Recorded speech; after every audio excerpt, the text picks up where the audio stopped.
아멘. 은혜로운 찬양 하나님께서 기뻐 받으실 줄로 믿습니다. 할렐루야. 오늘도 종료주일을 맞아 주일 아침 주님의 전에 나온 우리 더사랑교회 모든 성도들과 그 가정 가운데 하나님이 주시는 복과 은혜가 넘쳐나기를 주님의 이름으로 축복합니다. 여러분, 오늘은 우리 예수님께서 나귀를 타시고 예루살렘에 입성하신 종려주일입니다. 2000년 전 오늘 예루살렘 거리는 축제의 도가니였습니다.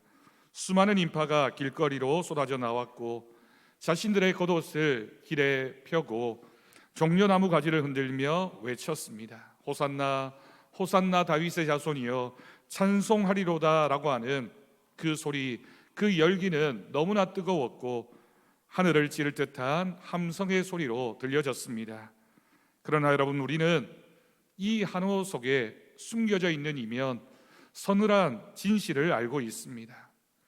이때 호산나를 외치며 주님을 왕으로 받들던 그 입술들이 불과 며칠이 지나지 않아서 저 사람 예수를 십자가에 못 박으라고 외치는 저주의 함성으로 바뀌었기 때문입니다. 여러분, 왜 종려주일에 그토록 호산나 호산나 외쳤던, 우리에게 왕으로 오신 예수님이라고 외쳤던 그들이 며칠 지나지 않아서 그를 십자가에 못 박으라고 외치는 완악한 마음으로 바뀌어졌을까요? 그들은 왜 그토록 쉽게 변했을까요? 여러분, 이유는 단 한 가지입니다. 그들은 하나님의 뜻에 집중하지 못했기 때문입니다. 그들의 눈은 예수님을 보고 있었지만 그들의 마음은 자신들의 욕망을 보고 있었습니다.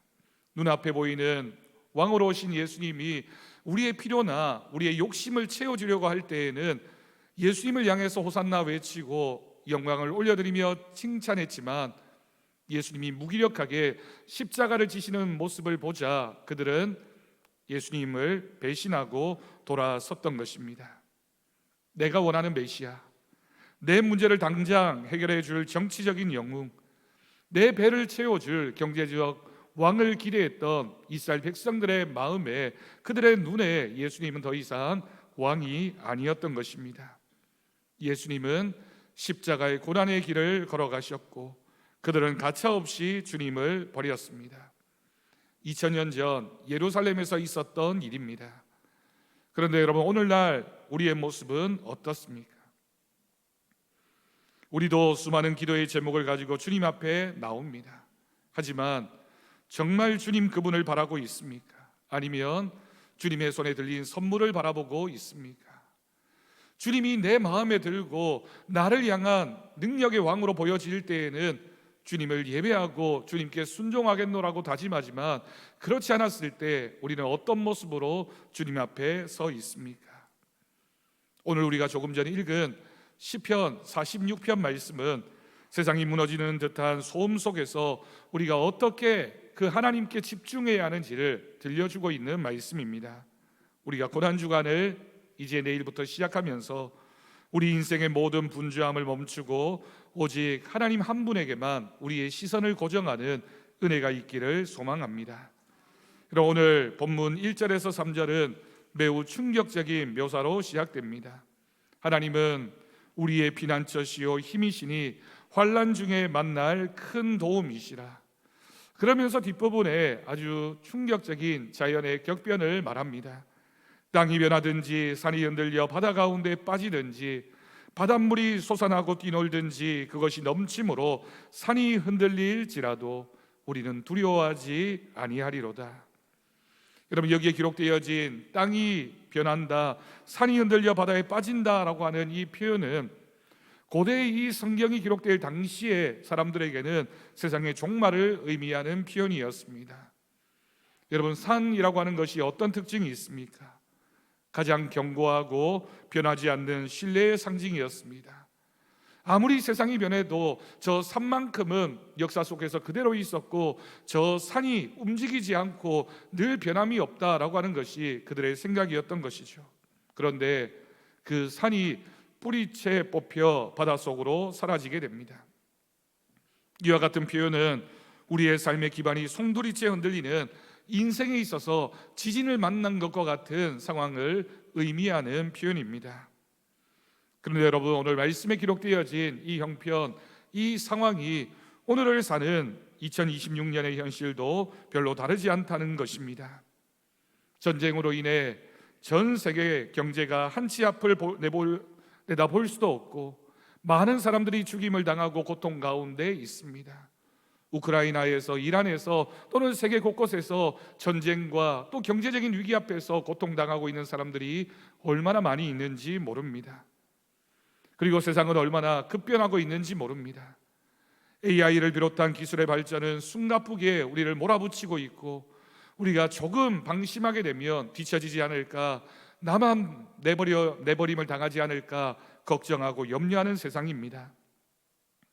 개인적으로도 건강했던 몸에 갑작스러운 질병의 소식이 들려오고 믿었던 관계가 산산조각 부서지는 그런 아픔과 상실을 느낄 때도 있습니다.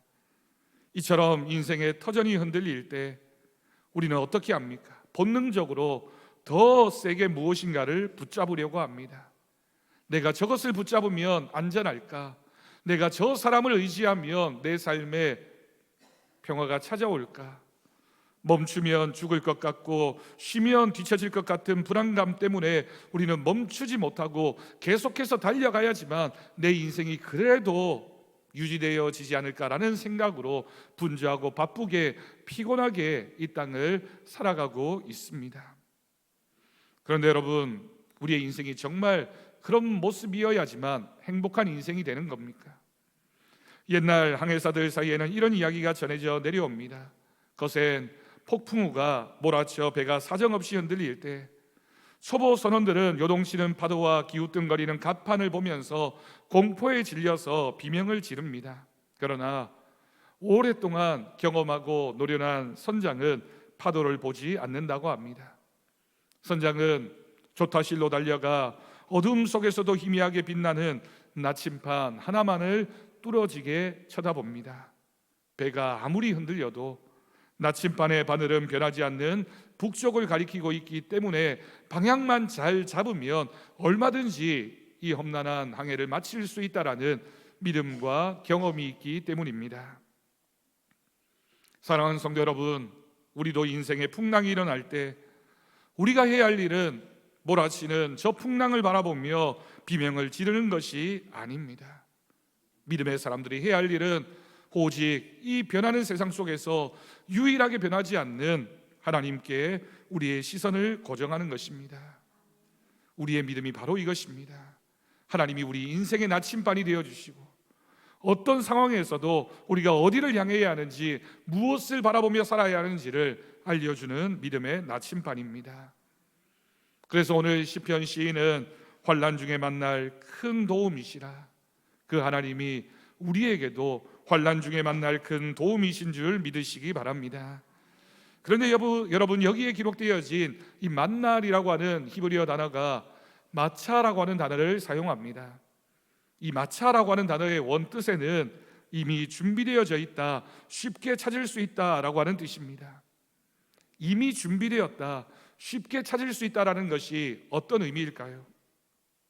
하나님이 멀리 계신 분이 아니라는 겁니다. 우리가 어려운 형편 가운데 있을지라도 잠시 멈춰서기만 하면 바로 그 자리에서 우리를 붙들고 계신 하나님을 만나게 될 것입니다. 변함이 없는 그분이 우리 곁에서 항상 우리를 지켜보고 계시고 준비가 되신 그분이 여호와 이레의 하나님이 우리와 함께 하심을 믿습니다. 이번 고난주간 우리가 세상을 향해 바삐 달려가고 있던 그 발걸음을 멈추고 우리의 영원한 피난처 되시는 하나님을 만나는, 하나님 품으로 뛰어드는 저와 여러분이 되기를 축복합니다. 이어지는 본문 4절과 5절 말씀은 앞서서 기록되어진 절망적인 상황과는 완전히 대조되는 평화로운 이미지를 우리에게 보여줍니다. 그럼 4절과 5절을 봅니다. 한 시내가 있어 나뉘어 흘러 하나님의 성 곧 지존하신 이의 성소를 기쁘게 하도다. 하나님이 그 성중에 계심에 성이 흔들리지 아니할 것이라. 새벽에 하나님이 도우시리로다. 아멘. 여러분, 4절과 5절의 상황을 한번 상상해 보십시오. 바깥 세상은 산이 무너지고 바다가 요동치는 대혼란인데 하나님의 성이라고 표현되어지는 이 성 안에는 한 시내가 평화롭게 흐르고 있습니다. 여기에 기록되어진 이 시내는 예루살렘 성 안에 있던 실로암 물줄기를 상징하는 것입니다. 히스기야 터널을 통해서 기온샘에서 시작되어진 그 물이 실로암 연못까지 흐르게 되면 아무리 밖에 위험과 어려움이 있다 할지라도 성중에 있는 사람들은 대적에게 포위당한 성 안에서도 그 생명을 지키며 생명을 이어갈 수 있는 것, 한 시내가 그들에게 은혜가 되기 때문입니다. 세상이 아무리 시끄러워도 우리가 우리 중심에 하나님이 계시면 우리는 흔들리지 않을 것입니다.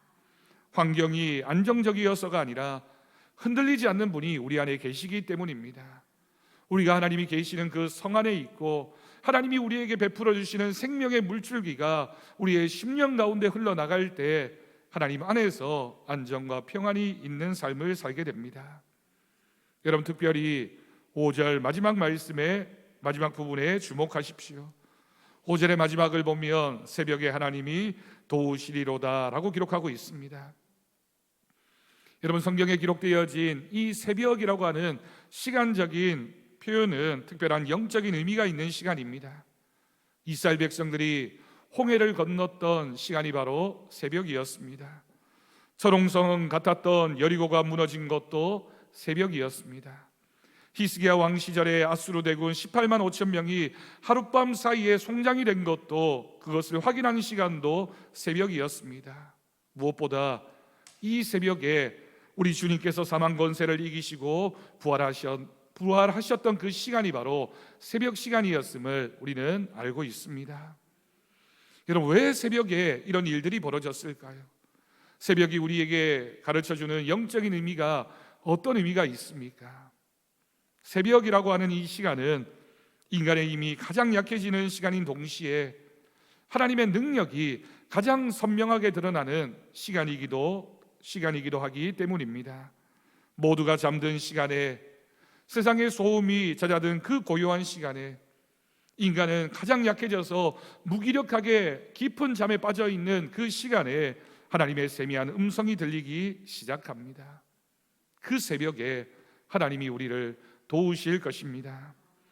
여러분, 오케스트라 공연이나 연주회에 가면 연주자가 악기를 연주하기 전에 반드시 거쳐야 하는 과정이 있습니다. 여러분, 아마 연주회 가보신 분들은 그 연주회가 시작되기 직전에 잠깐 틈을 두고 많은 악기를 연주하는 사람들이 제각각 그 악기에 줄을 맞추게 됩니다. 조율이라고 하는 시간을 가지게 되는 것이죠. 줄이 너무 팽팽하면 끊어지게 되고 너무 느슨하면 제대로 된 소리가 나지 않습니다. 연주자는 그때 주변의 소음을 차단하고 오직 줄의 미세한 떨림에만 집중하며 소리를 맞추게 됩니다. 그렇게 소리를 맞추는 시간이 있어야지만 그 이후에 아름다운 연주를 훌륭하게 마칠 수 있습니다. 여러분, 우리의 영혼도 마찬가지입니다. 낮 동안 세상의 온갖 소리에 노출되어 우리의 영혼의 줄이 엉망으로 헝클어져 있습니다. 이 상태로는 하나님이 우리에게 주신 은혜를 알 수도 없고 하나님이 우리의 인생에 주신 아름다운 곡을 연주할 수도 없습니다. 그래서 우리는 새벽에 주님 앞에 멈추어 서야 합니다. 그 고요한 새벽에 말씀의 음차를 대고 우리 영혼을 하나님의 주파수에 맞추는 조율의 시간이 반드시 필요합니다. 그 시간이 있어야지만, 하나님의 말씀을 듣고 하나님의 음성에 집중하는 시간이 있어야지만 그 이후에 하루 동안 우리가 훌륭하게 하나님의 뜻에 맞게 살아갈 수 있기 때문입니다. 여러분, 이번 고난주간 특별 새벽 기도회는 바로 우리 영혼의 줄을 맞추는 시간, 조율하는 시간입니다. 하나님이 그 성중에 계심에 성이 흔들리지 아니할 것이라, 이 약속이 여러분의 삶의 실제가 되기를 축원합니다.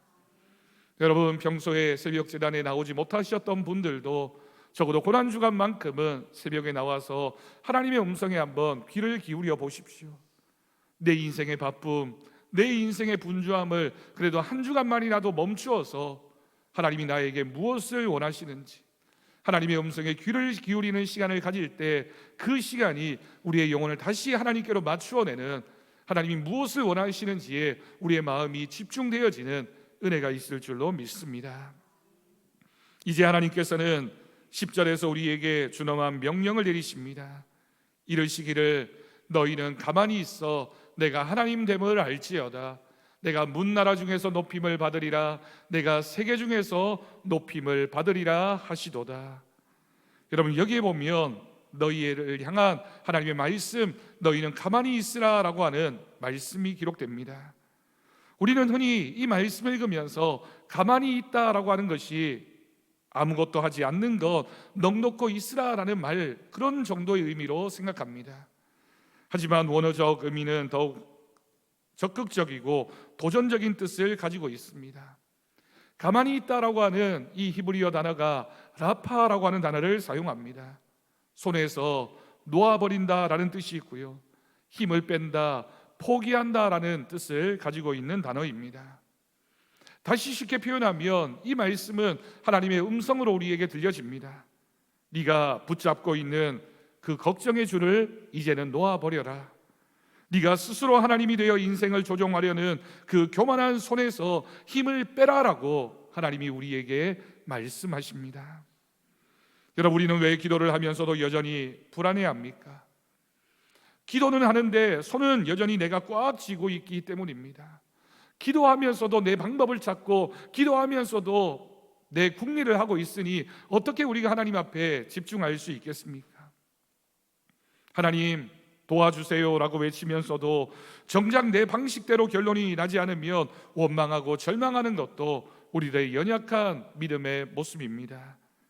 여러분, 그것은 가만히 있는 것이 아닙니다. 하나님은 우리에게 가만히 있으라고 말씀하시는데 왜 우리가 가만히 있지 못합니까? 우리가 가만히 있지 않고 왜 하나님을 내 마음대로 부리려고 하는 것입니까? 진정한 멈춤은 내 한계를 인정하는 데서 출발합니다. 하나님, 저는 할 수 없습니다. 제 지혜와 열심으로 여기까지 왔지만 이제는 제가 한계를 만났습니다. 주님께서 일하여 주십시오라고 손을 놓는 것, 그것이 바로 주님이 일하시기 시작하는 시간이 될 것입니다. 내가 손을 놓을 때 비로소 하나님의 손이 일하기 시작합니다.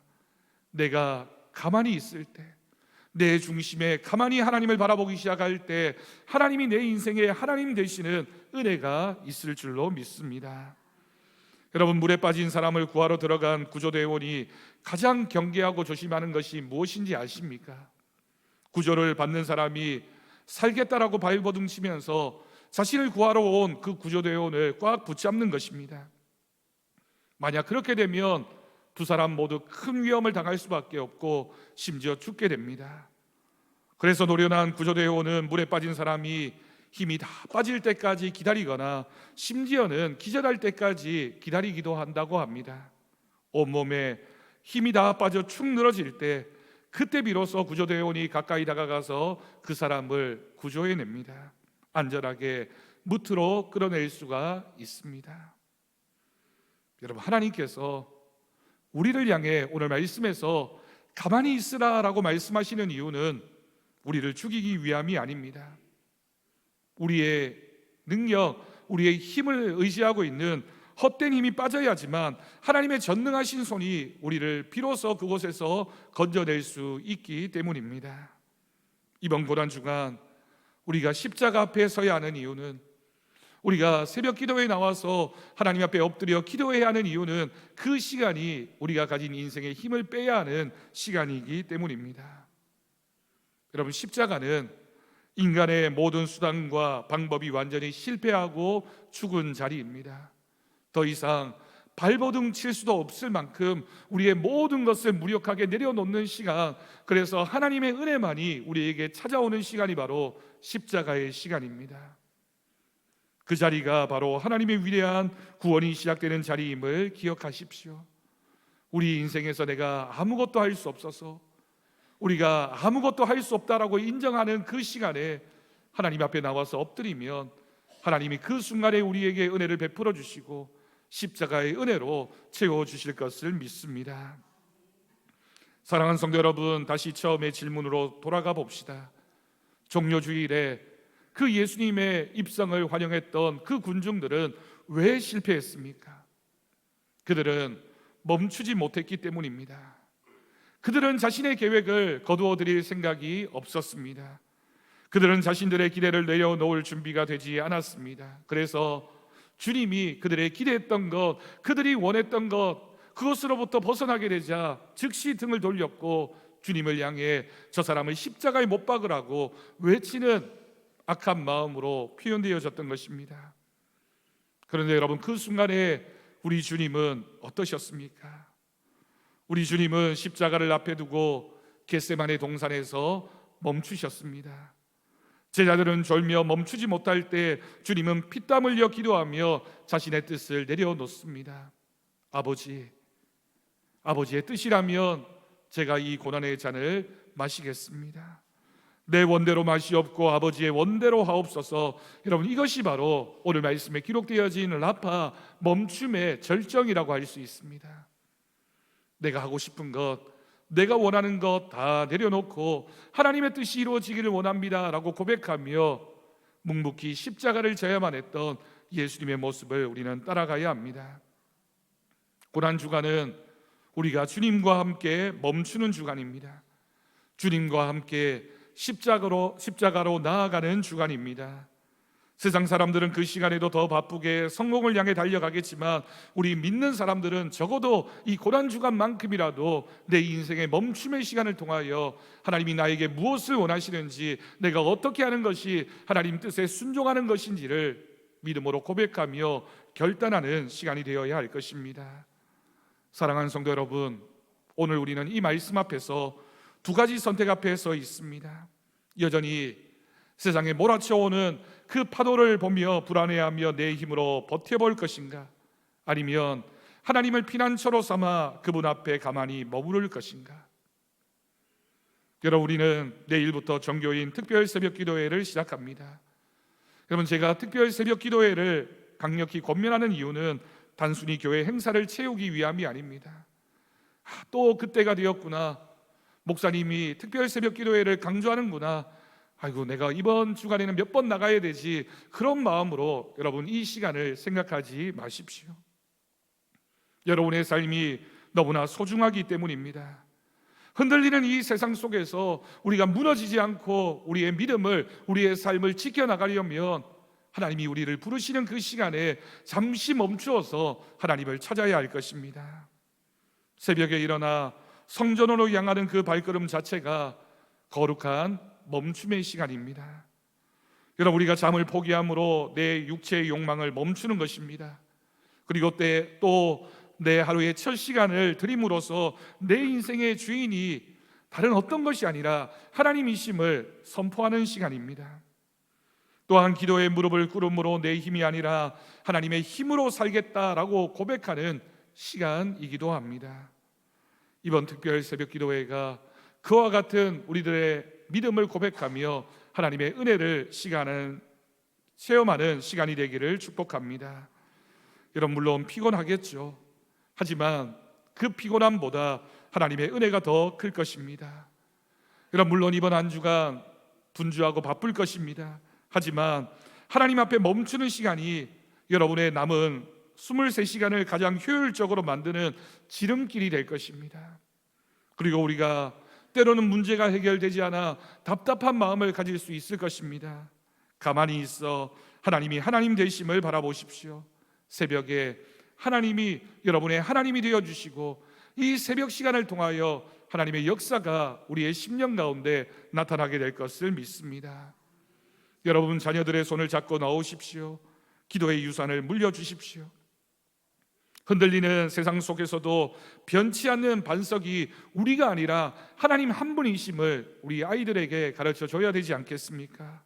이번 한 주간 우리 온 교우들이 주님의 전에 나와 새벽을 깨우며 부르짖을 때 우리를 둘러싼 모든 환난의 산들이 평지가 되고 하늘의 생명수가 우리의 가정과 우리 교회와 우리의 일터와 우리가 감당해 나가는 모든 일들 가운데 하나님의 은혜로 흘러가게 될 것을 믿습니다.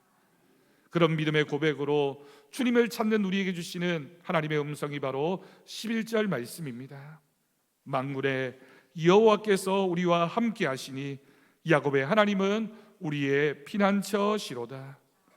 여러분, 이 위대한 신앙의 고백이 이번 고난주간 새벽마다 그 새벽에 나와서 하나님 앞에 잠시 멈추어 서서 하나님을 찾는 우리의 심령 가운데 터져 나오기를 주님의 이름으로 간절히 축원합니다. 기도하겠습니다. 하나님 아버지, 인생의 거센 풍랑 속에서 어디로 갈지 몰라 방황하며 멈추지 못하고 달려왔던 우리의 가련한 인생을 불쌍히 여겨 주옵소서. 세상을 향해 꽉 쥐고 있던 우리의 손을 이제 주님 앞에 내려놓습니다. 나의 힘을 빼게 하시고 나의 계획을 포기하고 오직 하나님만이 내 삶의 주인이심을 고백합니다. 내일부터 시작되는 고난주간 특별 새벽 기도회에 우리 모든 성도의 마음을 모아 주옵소서. 새벽에 도우시는 하나님을 만나게 하여 주옵소서.